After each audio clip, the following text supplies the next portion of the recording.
wasn't in the situation where I was about to drown. I was getting close to it, but I wasn't there. And I also understand, and I've always understood that it is my responsibility. The situation that I'm in life is 100% my responsibility.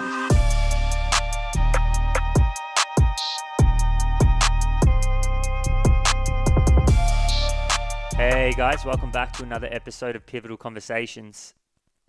We have a very, very, very exciting podcast coming up for you. This is the very first podcast of Leadership Month. So just like Tech Month, we have decided to dedicate a whole month to leadership. Now, if you're planning to scale your business beyond just yourself, leadership is one of the most important skills that you need to learn because it is your rate limiter. In order to build a great team, you need to be a great leader. And in order to scale your business, you need to have a great team. That's always your rate limiter. And it's one of the most dynamic and hardest tasks in the absolute business world. But it also is the most rewarding. So to kick off today's episode 1 of Leadership Month, we have JP DInnell joining us. So JP is a former Navy SEAL turned business consultant and advisor for Echelon Front. So for those of you who don't know and haven't heard the name, Echelon Front is Jocko Willink's company. So Jocko is a best-selling author. He's also a former Navy SEAL. He's been featured on some of the biggest podcasts in the world. I think he Extreme Ownership, it was one of his first books, and it was actually one of the first books I read when I started reading roughly 7 years ago. So and man, it gave me so much perspective, and I still use lessons from that book today.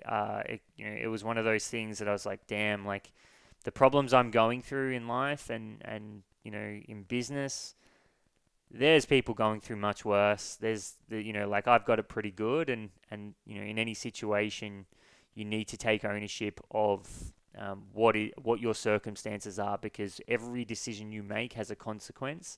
And it gets you to where you are. And, that's a lot of what we learn today with JP. He's such a cool guy, such a down-to-earth guy. But as I said, anyone who's been on the battlefield, I respect enormously, because being in life or death situations, I can't even tell you, because I've never done it, but I just respect it so much. And I think it gives great perspective. And there's a lot of lessons you can pull on leadership and apply them to business, which is why their company is doing so well and is highly respected. But one of the quotes that I want you to look forward to is, and that JP says, is, "The enemy thanks you for not giving 100% today." And man, like that was one of the things that I was like, fuck, like that is like, just think about it. You're on the battlefield, and it's a life or death situation, and like you not giving 100%, not looking after the people around you, could lead to death of yourself or the people that you care about, and it's your livelihood.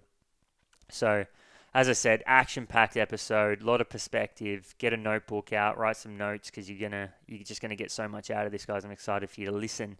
Before we dive in, guys, we literally have a few days left before the Diploma of Fitness Business registrations close. This is a step-by-step process of how to grow your business. We guide you through it. You get mentored, and you'll understand the first principles that teach you how to not only manage and build your business so that it's sustainable, so that it's rock solid, but also how to grow it. So hit the link in the show notes if that's something that you're interested in. Registrations close this Monday, so check it out. But I'm not going to hold you too much longer, guys. As I said, really cool episode, Leadership Month. We're diving in, a lot of lessons, a lot of punches in the face, hitting your right square between the eyes. But that's what you need. That's what we're here for. We're here to offer value. We're here to teach you. We're here to give lessons and have conversations that really make a difference in your life. So I hope you enjoy the episode, guys, and make sure that if you do, you hit the subscribe button so that you can keep listening to all of the episodes that we produce, and make sure you share it with your friends. Oh, and I forgot, Lastly, so now every month, what we're going to be doing is giving away one spot into the Diploma of Fitness Business, which will be running all year round with different semesters. So all you need to do is take a photo of the podcast that you're listening to. So if it's this episode, take a photo, tag myself, Kyle R. Trainer, Rhys Livingston, and at Pivotal Conversations, and let us know, give us a quote from the podcast, one of your biggest lessons. Let us know what you enjoyed. And at the end of every month, we're going to be drawing a winner. Hope you enjoy the episode, guys, and we'll see you on the other side.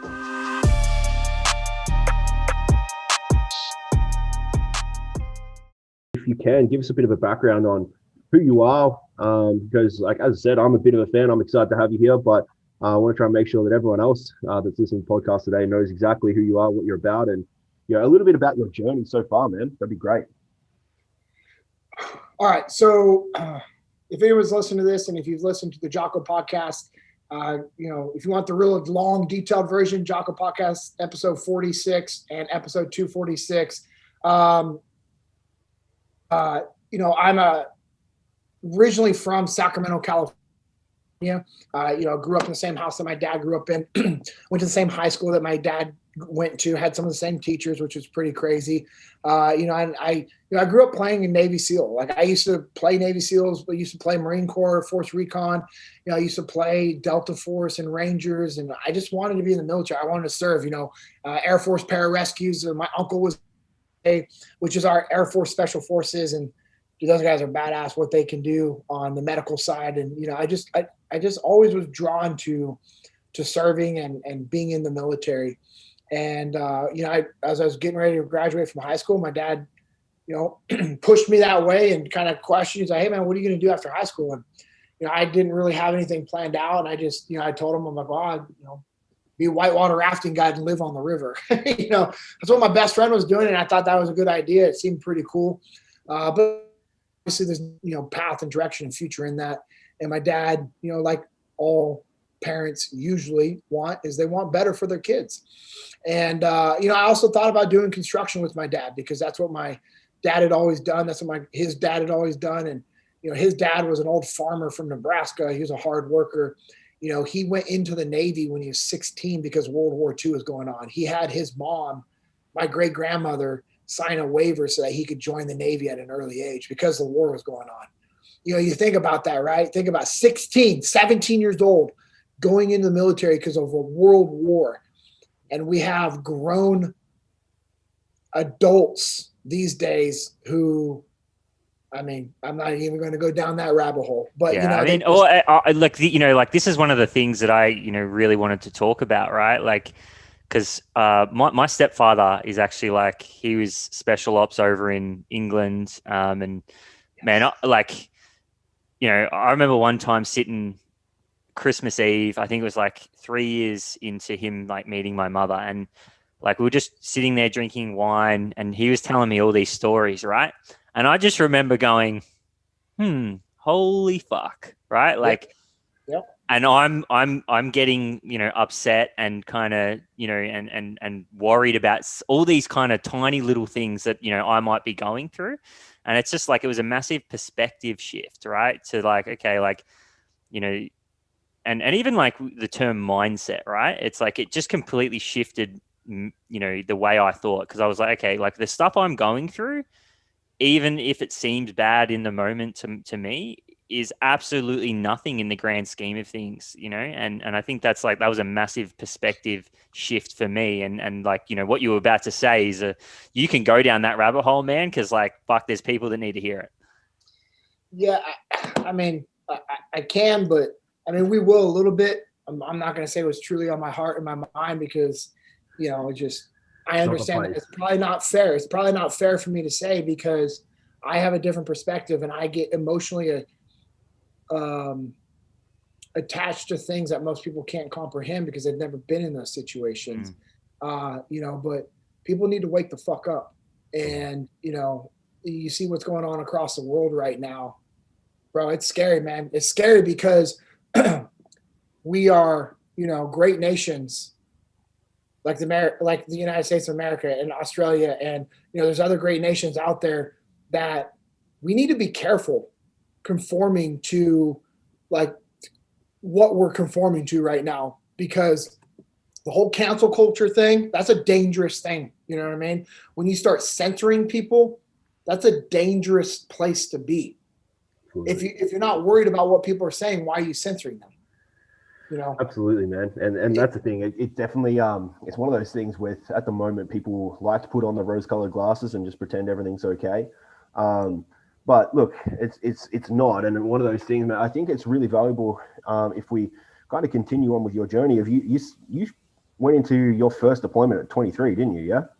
Well, that was my second. So yeah, we'll go back. So I wanted to be a Navy SEAL. My dad was pushing me down that path. I went into the recruiter's office, got some information. I had a cast on my hand. I cut my cast off so that I could actually go into the military because they're like, hey, man, we can't do anything with that cast on your hand. I'm like, cool, go home. Told my dad, hey, I want to be a Navy SEAL, blah, blah, blah. We cut my cast off. I went back in 2 days later, and they're like, oh, okay. And we started that process. And, my dad, I just worked construction for my dad that summer. He got me, prepared mentally and physically beyond what I ever imagined, because he knew how hard it was going to be. He knew what was going on, and because he had talked to other people. My uncle, like I said, I had family members in the military, family members that were special forces, and, he just knew what he needed to do. And, and it's the greatest thing that he's ever done for me. It was obviously mentally and physically preparing me for that. But, the greatest thing my parents have ever done is they've taught us how to work hard, and why working hard is a virtue, and that you want to be, an individual that doesn't quit, and that, having tenacity is a great thing. You should be tenacious. You should have discipline. You should be focused. You should be the hardest worker in the room all the time. You don't have to be the smartest, but you need to be the hardest worker, and if you're coachable and teachable and you can outwork people, you're going to win in life. And that's what I knew from an early age. And so I brought that mindset when I was going into the military. And, I was a young, immature kid. I made a bunch of stupid mistakes when I was in the Navy. But I went through boot camp. I went through SEAL training. There's 222 of us that started day one. I was one of 28 that graduated at the end of that training. And it was very difficult training, but it's about your mindset and deciding what you're going to do and what you want out of life. And that's the thing, is like, I had always, quit when I was younger, when I was a kid, because I had a shitty attitude. And if things weren't going my way, I would quit. And my dad would drive him crazy, and he was always trying to work to kind of counter that. And I just remember before I left for boot camp, my dad's like, hey, don't quit at this. And I was like, yeah, roger that, and because he just knew, because he knew how hard it was going to be. Now, he didn't think I was going to quit. We've talked about it. He's like, I never thought you were going to quit, but I wanted you to know that quitting was not an option. Because if you want to achieve greatness in your life, you cannot quit. You can't take the easy path. You actually have to do what other people will not do, so you can get what other people don't have. And, that was why he said that very simple statement to me. He's like, don't quit at this. And I'm very thankful that he did that, because I never had the idea or thoughts that I wanted to quit. But I just remember there's a lot of times going through that training, and there's a lot of times in combat. And I can promise you, if somebody only has something to talk about in regards to their hard training, they've probably never done anything. Because I can tell you, combat was 100 times harder than Bud's ever was. In some of the worst environments and situations imaginable. And you have to understand that those are the times that it comes down to not quitting. And you guys consult businesses all across the world. And, if people just had that I'm not going to quit mentality, then allows them to understand that that's not an option. And it's not an option, then guess what? You have to solve the problems and fix what's ever broken in front of you. And that's what extreme ownership is. Extreme ownership is taking control of your life and everything around you that affects your life. It doesn't matter. You don't make excuses. You don't blame anybody else. You don't blame the environment. You don't blame the economy. You don't blame anybody, because nobody else's fault other than yours to solve those problems. And I just had that push, and I felt that. And I saw that firsthand in the military. I saw good leaders that took ownership, that empowered other people. And then I saw really bad leaders that blamed everybody else, that always made excuses. And those bad leaders, they would use their position, and their titles to try to, but everybody knew like that they sucked. They were horrible. Nobody wanted to be a part of them. Nobody wanted to go the extra mile for them. What people would do is with the exact minimal requirements so they didn't get in trouble for those types of leaders. And then you have good leaders like Jocko, like Leif, like Seth, like a handful of other guys in my task unit that I can't mention because they're still serving, that I would legitimately do anything for them. And I would legitimately go out of my way to make their life easier and better because I respected them, because they took ownership, they didn't cast blame, and they built belief into me and into our organization. And that's the first thing that Jocko did when he took over our task unit, is he rebranded us, right? Was there a moment, man, like you said, that growing up, and through your younger years, you were a bit immature and you would quit a few things pretty often, man? Was there a moment there that, like, what changed it for you? Like, was there a moment where you were like, I'm not going to quit anymore, this is it? Well, I don't think there was any single I did kickboxing, so my dad got me into kickboxing when I was in 6th grade. I started it, and that probably helped shift my mindset. Martial arts is one of the best things that you can do for kids and for adults now as well, right? And now I do jiu-jitsu, and it's just amazing. Jiu-jitsu is one of the best things out there for humans to do, because it's humbling. It requires hard work. It requires discipline, and it requires a commitment to not quit in order to progress along and actually better yourself. It's not something that you can just go out there and be like, oh, I got the hang of this and be better the next time. No. I mean, it takes years of dedication before you can get better. And so I think martial arts, doing kickboxing and Shotokan karate, that my dad had me at this place called Niavarone's Kickboxing in Sacramento, California. And he was the coach and trainer for the current heavyweight champion of the world, this guy, Dennis Alexio, who lived in Hawaii. And the guy was just a monster. He was a feared, literally legit feared heavyweight, champion. And, so being able to train under Nasser and him kind of mentor and coach and train me, of just instilling that hard work ethic that my dad gave me to a deeper level, but also we don't quit. You don't quit in martial arts. You don't quit in life. So that was probably the progression. Then also doing wrestling, right? Wrestling about that same time was you can't be on a wrestling team and not want to be there. Like, nobody, because it's a brutal sport. It's a punishment, right? And that's why my wife and I are so proud of our son. He decided to do wrestling his freshman year of high school, right? That's a hard year to start wrestling. And, he's just been just grinding out and just getting after it, which has been really cool to see him win, to see him lose, to learn from the wins, to learn from the losses, and just you can see him getting mentally tougher every match. Like, I love it. I can see it. And my wife and I were talking about, like, you can see his mental toughness actually increasing and his tenacity increasing. And so I think it was from that, and then obviously my parents, just instilling that into us. And so as I got older, it was just more of like I'm not going to quit stuff, because I knew it was the easy way out. So, I think it really talks to a specific thing. So sorry. Yeah, there wasn't a specific thing. I think it really talks to, like, putting yourself in those situations, though, like, because like, I mean, I've never done any Navy SEAL training or anything like that, right? But one of the things for me that made me change my life and start going on a different trajectory was just simply, when I talked earlier about how my mum met her partner, right? And it got to a point where she wanted to move away, right? And live with this partner. And this was when I was 18, and this is just some life experience, right? It's like, okay, well, I could either continue to move it out with them and just be a burden, right? And my mum's a single mother, right? So she raised me from the age of 4, and it was like, okay, so no, I don't want to do that. I want to let her live her life. Moving and just the simple thing of, like, moving out, having to live on my own, pay rent by myself, do all these things, right? It was like that. Okay, well, I don't have a fucking choice anymore.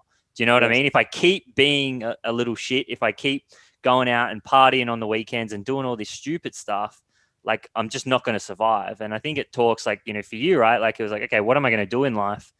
What's the next step for me? And all right, well, I'm going to go do this thing, and I'm going to put myself in a situation where it's sink or swim. Mm-hmm. And I think, like, it really just does talk to putting yourself in those situations and kind of, because that, you said it right. It's like nothing even compares to combat. So we can talk about training all you want, but when you put yourself in a situation where it's sink or swim, that's probably where you get the best out of yourself. 100%. And I did a podcast actually earlier today with a gentleman actually in Australia as well. And it's the second time me doing a podcast with him, and he listened to Jocko podcast 246. And that's where I kind of really shared my story of just like, the struggles and overcoming that and that stuff that nobody had any idea was going on. And I was explaining to him, he was like, dude, why didn't, he kind of asked a question like Jocko did and other people have since they listen to that podcast, like, why didn't you reach out? Why didn't you ask for help or anything else like that, knowing that these guys would help you? And I told him, I'm like, I wasn't in the situation where I was about to drown. I was getting close to it, but I wasn't there. And I also understand, and I've always understood that it is my responsibility. The situation that I'm in life is 100% my responsibility. 100%.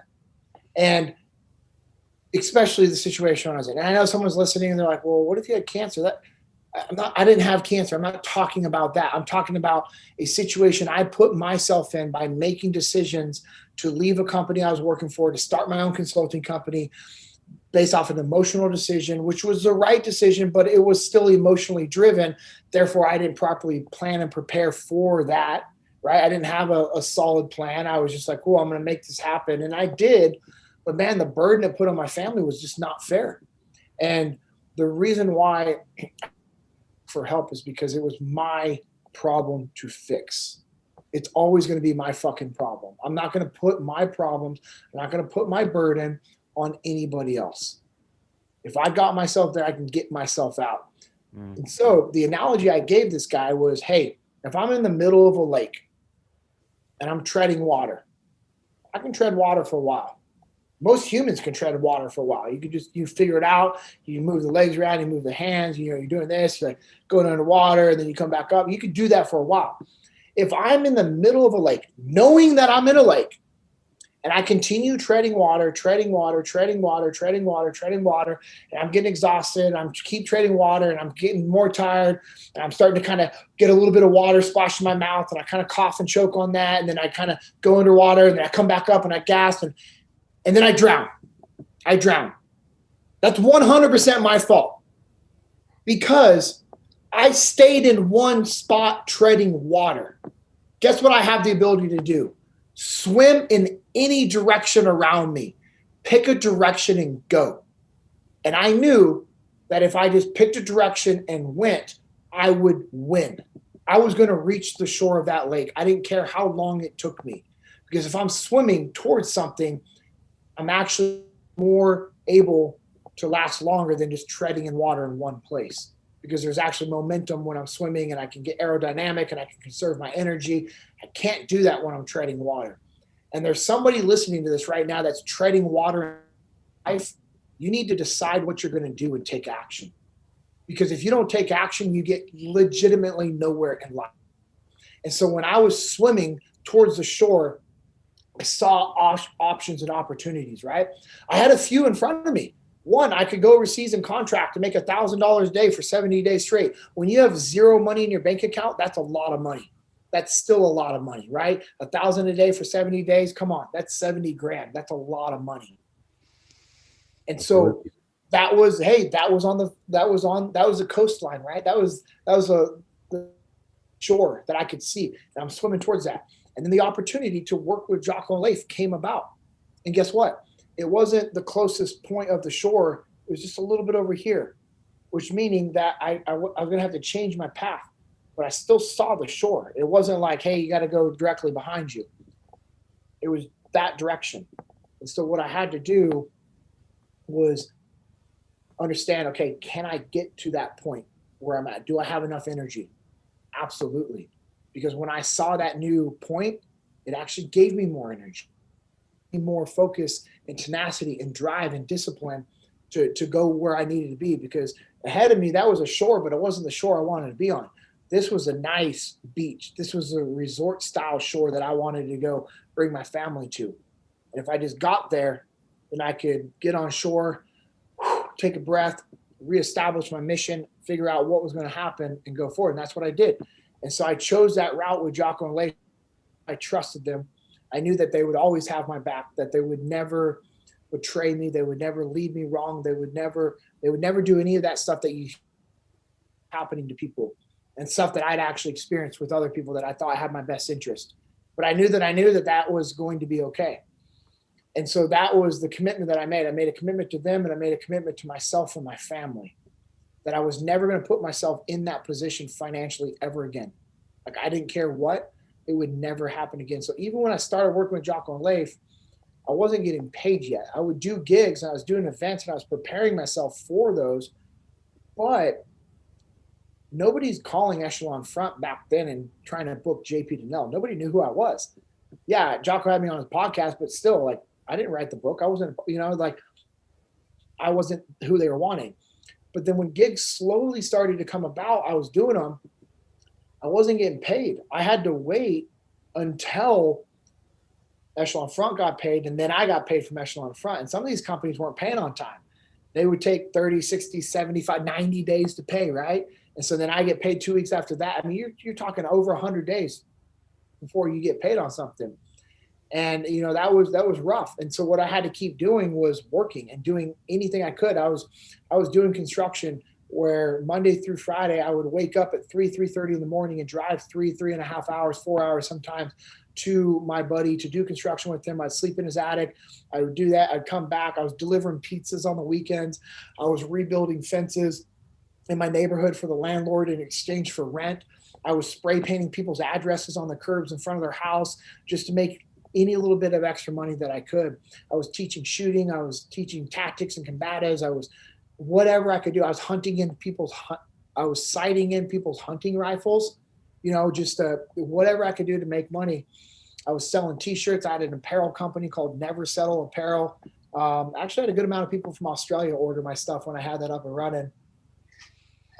I was doing whatever I could. It was, it was very humbling because I would come back from a gig where I was wearing a suit and tie doing a half-day leadership workshop for a large multi-million-dollar company. And, I would go do that and I would fly back to North Mississippi where my wife and I lived at the time with our kids. And then I would take that suit and tie off. I would hang it up and then I would put on a polo and a ball cap for the pizza place that I was delivering pizzas at. And I would go deliver pizzas until midnight. And then I would stay and work an extra hour or two, helping clean up the kitchen and do the dishes just so I could get a little bit of extra money.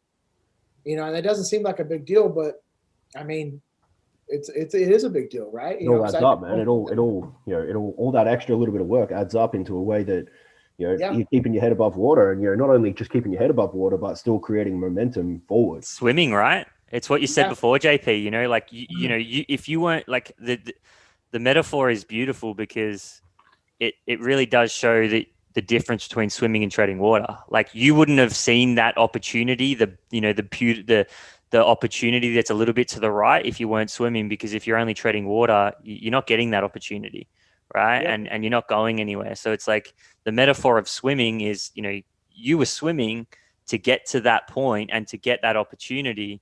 But if you weren't swimming, you would never have got that opportunity. And swimming is the representation of all those little things that you were doing that were adding up to allowing you to eventually get to this position where you are now, right? And taking that opportunity. Yeah.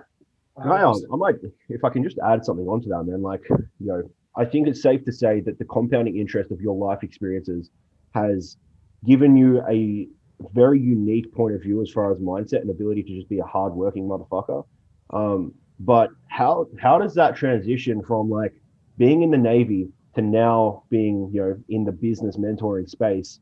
Because, as being hardworking is a very big part of the pie, but having some like business acumen, having some direction and ability to, observe and assess what's in front of you. How has that come from the Navy? Because it's very clear that your ability to just work hard has been, obviously instilled from you from a very young age, and then also probably reinstilled in the Navy. But where does that kind of transition into business? So you have to have skills, right? I mean, you can be a hard worker, but if you don't have skills, then it really doesn't matter. Now, how do you get those skills? Well, if you're coachable and teachable, you can get those skills. So there's a couple different ways to go about it. One, you can seek out a mentor. The mentor is never going to seek out the mentee. That's not what they do. The mentee should always seek out the mentor, meaning you're asking someone to guide you and help you and teach you stuff in life. Now, why would somebody do that for someone? Well, there needs to be value. There needs to be potential there. So Kyle, geez. I put the T from your last name on there. I apologize. So, No, you're right. So Kyle, if you're reaching out to me and you're saying, hey man, I really want to learn this, blah, blah, blah. Like, I want you to mentor me. I want you to teach me all these things that you want. Like, you have to understand that for me to do that, that takes time, right? That's actual time from my family. That's time from my business. That's time from jujitsu. That's time from sleep. That's time from working out. That's time. And my time is very valuable. I put a price tag on my time unlike anything else, because I'm not getting it back. And it's very short lived. Like, my kids aren't getting younger, like my business is, and so time is a very valuable asset. And so if I'm going to trade my time, why? What's in it for me? What's in it for my community, my family, the world, right? If I see that there's potential in you actually making a difference in the world, actually making a difference in your community, your family, and I believe that you're going to have a lasting impact on people, and that I believe that you can actually redo what you're asking me to do, and you're going to be coachable and teachable, and you're going to learn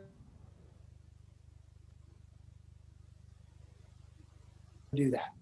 And so there has to be that understanding that when you're asking somebody to coach and train and mentor you, you're asking a lot from somebody. It doesn't seem like a lot, but that is a lot. That's a big ask. And so if you're trying to be better, like you were saying, bud, about, you're like, yeah, you're a hard worker. And I appreciate that. And my dad's the hardest working man I've ever seen in my life. And so is my mother and my grandparents. Like, I mean, they have outworked everybody I've ever seen. It's like, I'm not even exaggerating that. And I'm not saying that because it's my parents. And it's the same with my father-in-law, my mother-in-law. Like, my father-in-law is, I mean, dude, he is such a hard worker, man. And so that's what I've always been surrounded by. But you have to be willing to educate yourself as well. When I got out of the military, I was doing sales at a financial company, and now all of a sudden I'm having to do PowerPoint presentations and Excel spreadsheets and everything. Guess how much training I had of that in high school? Oh, zero. Guess how much training I had that in college? Oh, I didn't go to college because I went in the military right after high school. Guess how much training I had of that in the military? None, because I was an enlisted guy. I didn't do any of that admin stuff. And I also was young and mature and never sought it out because I didn't need to do it. So I didn't want to kind of like to do that. And so now all of a sudden, this is a way I provide for my family.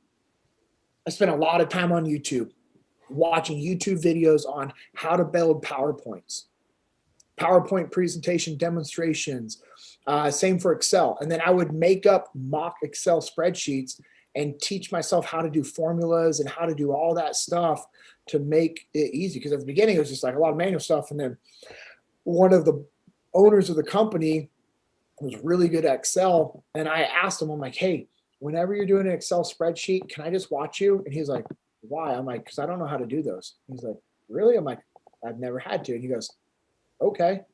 And so he would tell me, and I would just literally sit and watch. And he would tell me what he's doing. I'd watch the keyboards. I watched the screen. I kept doing that. I'm like trying to take notes. And that's how I taught myself, is because I knew actually in order for me to do my job, I had to have that skill set. And so either you seek out the training or you buy the training or you invest in the training, whatever. It doesn't matter. You can make excuses or you can make things happen. You can't do both. It's up to you. You choose what you're going to do. And that's what I've been able to apply on the outside, is as long as you're coachable and teachable and willing to work hard, you can have success. I got a question for you. Yeah. So in context to that, right? Because how much of a role do you think social media is playing at the moment, or if there's potentially other forces at hand here that are causing an instant gratification mindset, right? Where a lot of people are seeking out things quickly and needing a reward without actually doing any groundwork or having any skin in the game, in a sense, with absolutely anything. Because I see it as a problem. I don't know whether you share the same kind of the mindset on this, but like the necessity for reward straight away on something without actually doing any type of any capacity of work whatsoever. This is really embarrassing. I'm going to ask you to repeat that because I got distracted. My grandmother just found out she's being transported to the hospital right now. So if you could repeat that question, I Do really you do you want Nope, to? nope, we're good. Keep rolling. We're Okay. good. Okay. I want to apologize because I looked down and then I got sucked into reading that, man. So You're all right, man. You're allowed to read that. Like that's, like you don't need to apologize. So the question was like how much I was talking about an instant gratification mindset. So, I mean, I see it as a problem at the moment, and I think the force at hand that I believe is kind of causing that is social media. But like there seems to be an instant gratification mindset out there where people need to be rewarded almost instantly without actually having any groundwork done, any type of work and work put into something. And I was wondering, because you said you need to be coachable, you need to have skills, but it seems as though people want the reward without actually having any skin in the game. I agree 100%. And that is a generational thing right now that literally people like our kids, that's what we struggle with our kids is that instant gratification. And we can't blame them for that because that's all they know. That's all they're being taught. So it is up to us as adults, as leaders for our kids, our community, and future generations to actually teach them why that's a bad thing. We actually have to teach them why patience is a virtue. It really is. I'm not good with it. I promise you. I've got a temper. It's bad. I need to learn to detach from my emotions, and I need to learn to actually have patience in life. And we have to be taught that. And you have to understand that if people aren't being put into situations where that's required of them, then how do you expect them to know why they should be doing that? You can't blame them, right? Mm-hmm. You just have to actually take ownership of your life and take ownership of this environments that you're in and understand like, hey, okay, I need to change things. I actually need to, X, Y, Z. And so as far as how do you fix that is you need to learn to detach yourself and kind of put some reality checks into your life once in a while. For me, I feel guilty at times when people are like, man, thank you for your service. I'm like, at one, it was the best time of my life. I was very honored to do what I did, but I feel guilty because I have seen and experienced things in life that give me the advantage. I have seen people living in situations that we would not find acceptable.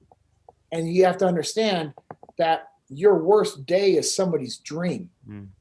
And if you can remind yourself of that, then maybe it helps you have a little bit of a reality check, of a dose of reality once in a while.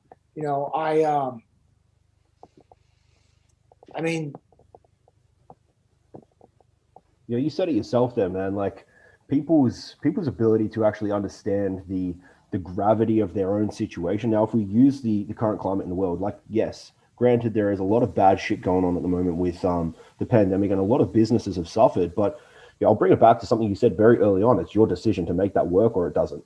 And the fact that someone's biggest problem today is their business being in a situation where it has to learn to swim. It has to learn to find that momentum in the pandemic today. That is a choice. And if that's a choice you have, that's a choice you actually have the ability to make right now, you're doing pretty fucking okay. Yeah, like if you've got a business, like you're fucking okay. Like the fact that you even have a business that's registered in your name and you know how to do that, like that's like I often have to fucking give myself that reality check, where it's like you feel like you're walking around stress off your head, like, and you're bringing that stress home and all these kind of things that all of us go through as business owners, and then you just kind of got to give yourself that reality check. It's like the fact that I'm even able to sit on a Zoom call right now and have a conversation with two dudes that I fucking respect and I love, and this is work for me, is like, holy shit, like this is the best fucking day ever. Do you know what I mean? I literally think the same thing constantly because I'm so fortunate to be doing what I do, right? I mean, being a Navy SEAL, I promise you, is the best job in the world. I mean, especially when you're a young man, even when you're an old man, bro. I got buddies that are still in. They're like, dude, it's the best thing ever. And it is. This is the second best thing. Working for Jocko and Leif, getting to talk to people across the world. I mean, I grew up with a speech impediment. I was in speech therapy all throughout school, and I'm an international speaker now. Like, that's crazy. It blows my mind. The fact that we're doing a Zoom and you guys are in Australia and I'm in Texas, and we're actually able to talk about what I've learned in life, what you guys have learned in life, how it can help people. That's phenomenal, right? I mean, we have been blessed. We truly have been blessed. And if you own a business, if you're listening to this podcast and you own a business, stop complaining, because I promise you somebody wants those complaints that you have. And you know what? You actually have competitors that are out there going, I'm so happy they're complaining because I'm going to take everything from them. Yeah. Everything from them. We had a sign in the SEAL teams that are above the doors that would say, the enemy thanks you for not giving 100% today. And, you'd be leaving work and you'd see that, right? The enemy thanks you for not giving 100% today. And it was just a reminder of like, hey, you better put in the work. You better put in the time. You better be disciplined. You better be fighting for your life. Because for us, that was a reality. And is there any difference of that in business? No. You are fighting for your livelihood. You are fighting for, the ability to pass on generational wealth. There are people that are going to do it that are listening to this, and there are people that aren't going to do it. It's a decision of the individual. It's nobody else's responsibility but yours to go and do the work. That's all it takes. Now you have to be smart with the work that you do, and you have to find balance, and you have to build a team, and you have to be a good leader, and you actually have to train and equip other leaders to be able to do what you do. The ultimate goal of a leader to be in charge of everything, you should be in charge of nothing. You should be building your replacements.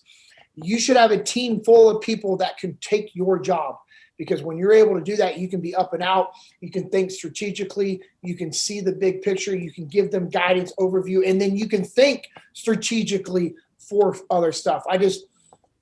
It's awesome how life works out. God has unique plans for us all. I was talking with my buddy earlier today who owns this company, 360 Fitness, and talking about his future growth and the plans that he wants to do. And I was telling him all the stuff that I've wanted to do within that industry as well, and the alignment that we had on stuff. And he's like, yeah, man, I really want us to be able to work on stuff together, And I was like, yeah, dude, that's kind of what I want as well. And we both understand that it's not going to happen if we don't that if we can't find alignment, and if that we can't build and pour into each other, then that it's not going to work, right? And you have to find it all.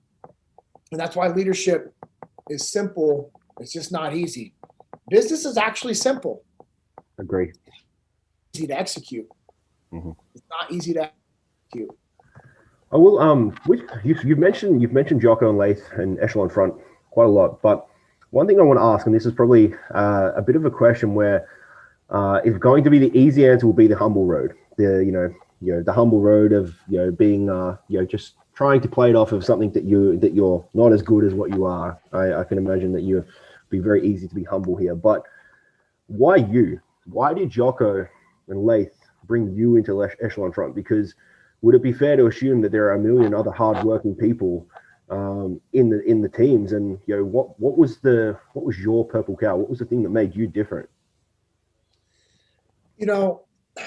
That's a good question. I'd like to actually ask Jocko and Leif. I've always kind of wondered, you know what I mean? But I also have to, give myself a little bit of credit for being tenacious. Like I said earlier, like you should have tenacity and seeking out those mentors. I didn't just hit them up once and say, hey, let me know if I can help you guys.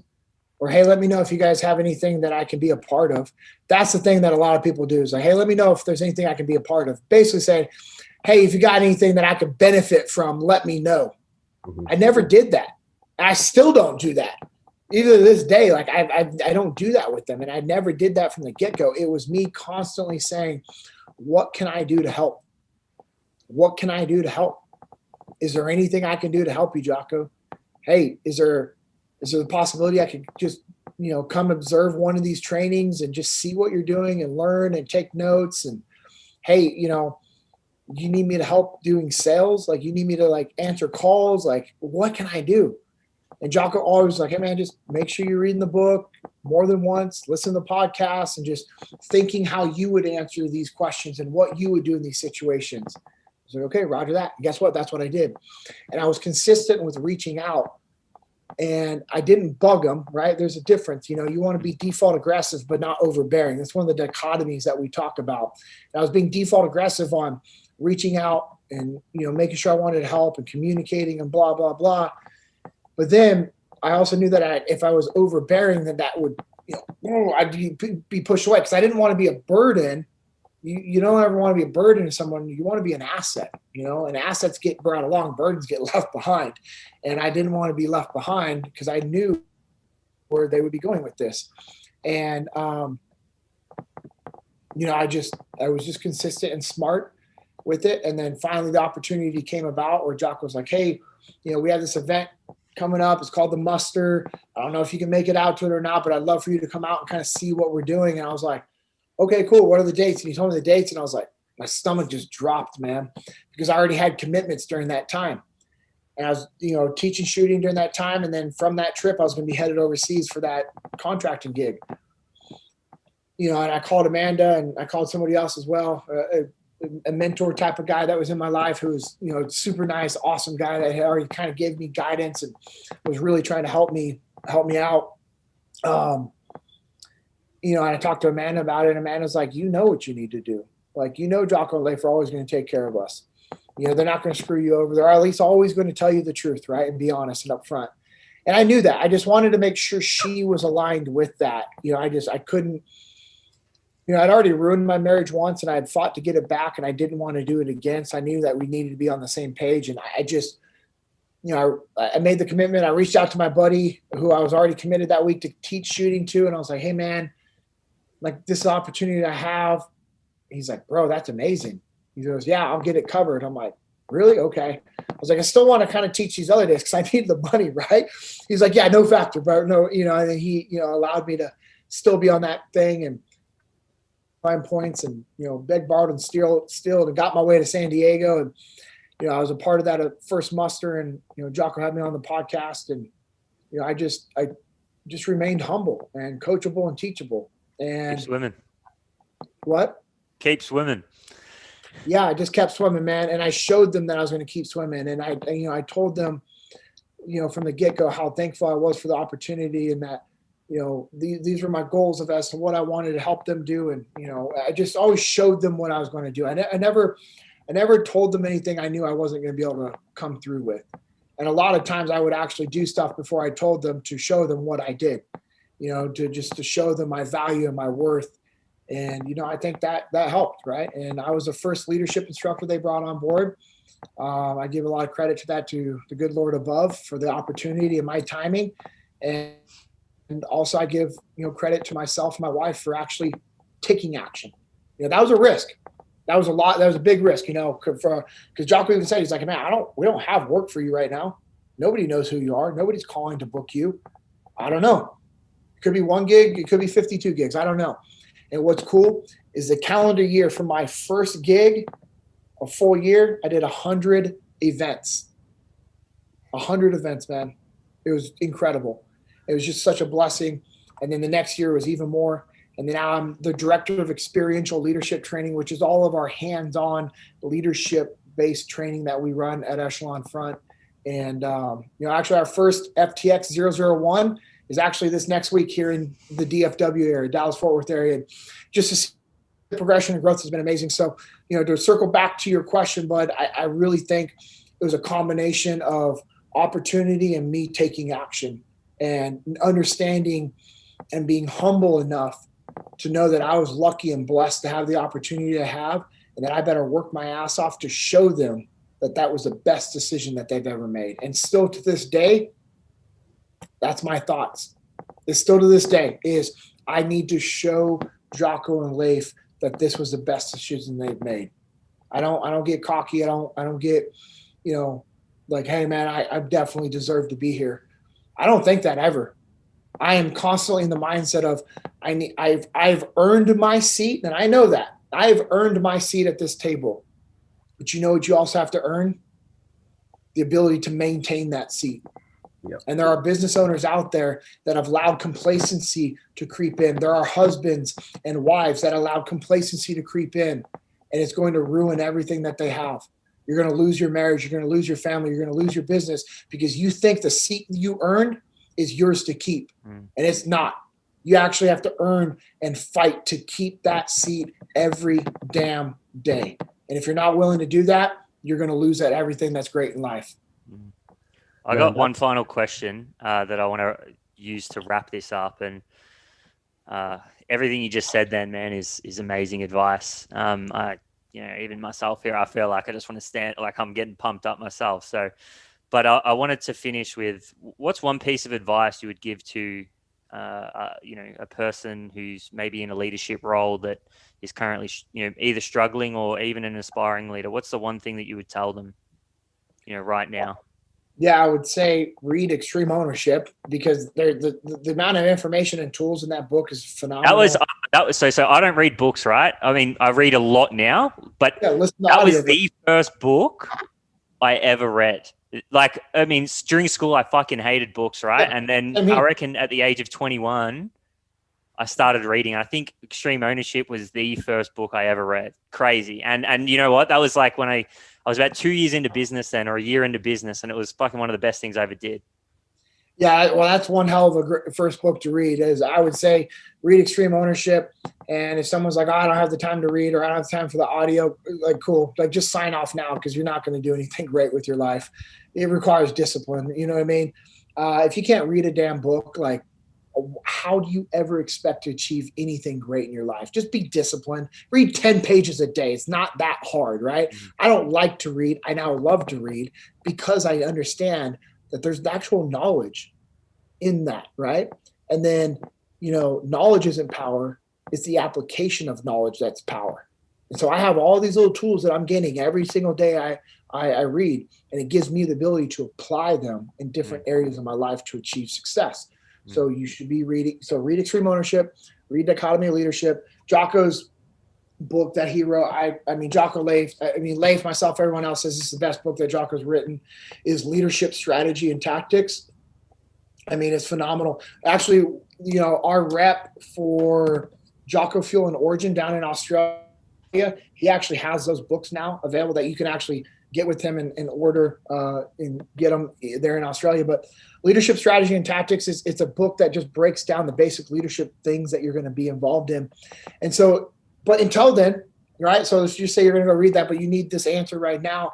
The thing of advice I would give you is, as a leader, you have to find balance. As an individual, we have to find balance. And trying to find that means that I need to balance between owning everything in my world and understanding that extreme ownership is a mindset, and that I can't blame anybody else, that I actually have to own the problems and solutions. But then I also have to ownership to my team. And if you're trying to grow a business, you actually have to give ownership to your team. You can't expect them to take ownership if you're not giving ownership. And at the end of the day, do what you say you're going to do. Be a man or a woman of integrity. Follow through to your commitments, and understand that this is not about you. That is actually your job and your responsibility now to serve others. And if you're trying to grow a business to be self-serving, it's going to be short-lived. But if you can find a way to switch your mindset to your attitude is, I am going to serve people. I get to serve people today. You will find success. Amazing. We're going to wrap it up. I want to say a big thanks, man. We really appreciate your time. Just being able to sit here and learn from you as well. I know, myself and Rhys, just sitting here and kind of gaining these lessons and being able to have this conversation has been super beneficial for me. So we know it's going to be super beneficial for those that listen. But yeah, man, just a massive thanks for coming on the show. And, we're both really appreciative. Absolutely. Thank you, man.